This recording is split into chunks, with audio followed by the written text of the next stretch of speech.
పనికి వస్తారు, అంత మించి ఏముండదు వాటితో. బేసిక్ గా అనవసరమైన మాటలు ఈయనకేంటంటే ఉక్రోషంతో మాట్లాడేస్తాడు అన్ని.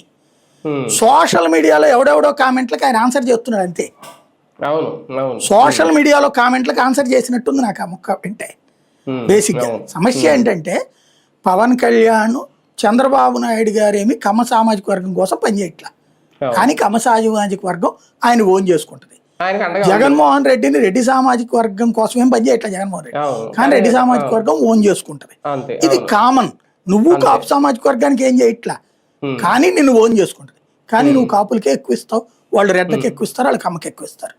ఆర్థిక వనరులు, రాజకీయ వనరులు. నీ దాంట్లో ఎంతమందికి వేరే కులాల వాళ్ళకి సీట్లు ఇచ్చా? రిజర్వ్ సీట్లు వదిలేసి రిజర్వ్డ్ కాకుండా ఉన్న సీట్లు ఎంతమందికి వేరే కులాల వాళ్ళకి ఇచ్చావు నువ్వు? జనరల్ కోటాలు బీసీలకు ఏమైనా ఇచ్చావా? ఎస్సీలకు ఏమైనా ఇచ్చావా? ఎస్టీలకు ఏమైనా ఇచ్చావా? అత్యధికులు ఎవరున్నారు నీ దాంట్లో? ఈవెన్ మంత్రివర్గంలో ఇప్పుడు తెలుగుదేశంలో ఉంది, వాళ్ళకి మంత్రివర్గ పరంగా చూసుకున్నా ఓ సిస్టమ్ తెచ్చుకున్నారు కదా, రేషియో పెట్టుకున్నారు కదా, బీసీలేని ఎస్సీలేని ఎస్టీలేని అనేటువంటిది. నీకు 3 ఛాన్స్ వచ్చినాయి. అప్పుడు నువ్వేం చేయాలి? ఒకటి నీ కులం పెట్టుకుంటే నువ్వు ఉంటావు ఒకటి, రెండోది ఒక బీసీ ఒక ఎస్సీనో ఒక మైనార్టీనో. ఇవన్నీ మైనార్టీ ఎమ్మెల్యే లేరు, ఓకే, ఓ బీసీ ఒక ఎస్సీ ఇవ్వచ్చు కదా. నువ్వేం చేస్తేవి?